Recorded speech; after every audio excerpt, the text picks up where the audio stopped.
Letters from a Stoic by Seneca. Letter 11. On the Blush of Modesty. Your friend and I have had a conversation. He is a man of ability. His very first words showed what spirit and understanding he possesses and what progress he has already made. He gave me a foretaste, and he will not fail to answer thereto. For he spoke not from forethought, but was suddenly caught off his guard. When he tried to collect himself, he could scarcely banish that hue of modesty, which is a good sign in a young man. The blush that spread over his face seemed so to rise from the depths, and I feel sure that his habit of blushing will stay with him after he has strengthened his character, stripped off all his faults, and become wise. For by no wisdom can natural weaknesses of the body be removed. That which is implanted and inborn can be toned down by training, but not overcome. The steadiest speaker, when before the public, often breaks into a perspiration, as if he had wearied or overheated himself.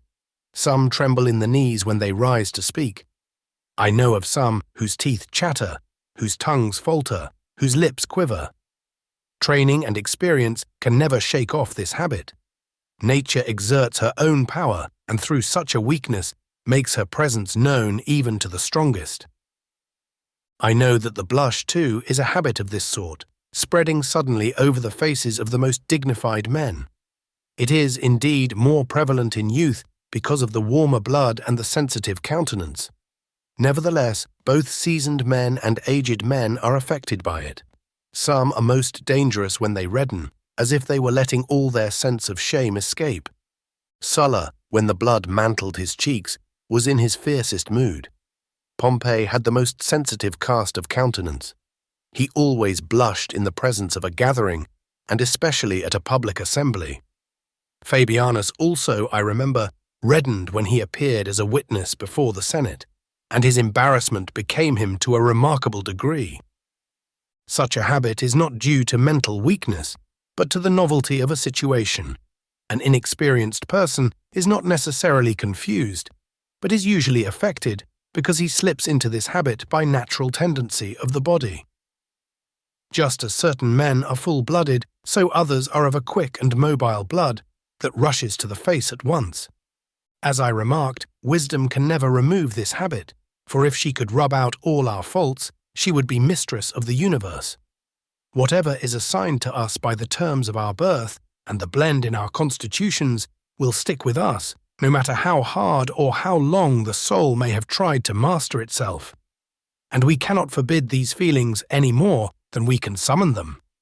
Actors in the theatre who imitate the emotions, who portray fear and nervousness, who depict sorrow, imitate bashfulness by hanging their heads, lowering their voices, and keeping their eyes fixed and rooted upon the ground. They cannot, however, muster a blush, for the blush cannot be prevented or acquired. Wisdom will not assure us of a remedy or give us help against it. It comes or goes unbidden, and is a law unto itself. But my letter calls for its closing sentence. Hear and take to heart this useful and wholesome motto.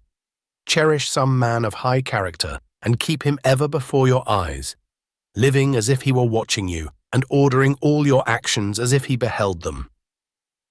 Such, my dear Lucilius, is the counsel of Epicurus. He has quite properly given us a guardian and an attendant. We can get rid of most sins if we have a witness who stands near us when we are likely to go wrong. The soul should have someone whom it can respect, one by whose authority it may make even its inner shrine more hallowed. Happy is the man who can make others better, not merely when he is in their company, but even when he is in their thoughts. And happy also is he who can so revere a man as to calm and regulate himself by calling him to mind. One who can so revere another will soon be himself worthy of reverence. Choose therefore a Cato, or if Cato seems too severe a model, choose some Laelius, a gentler spirit. Choose a master whose life, conversation, and soul-expressing face have satisfied you. Picture him always to yourself as your protector or your pattern. For we must indeed have someone according to whom we may regulate our characters. You can never straighten that which is crooked unless you use a ruler. Farewell.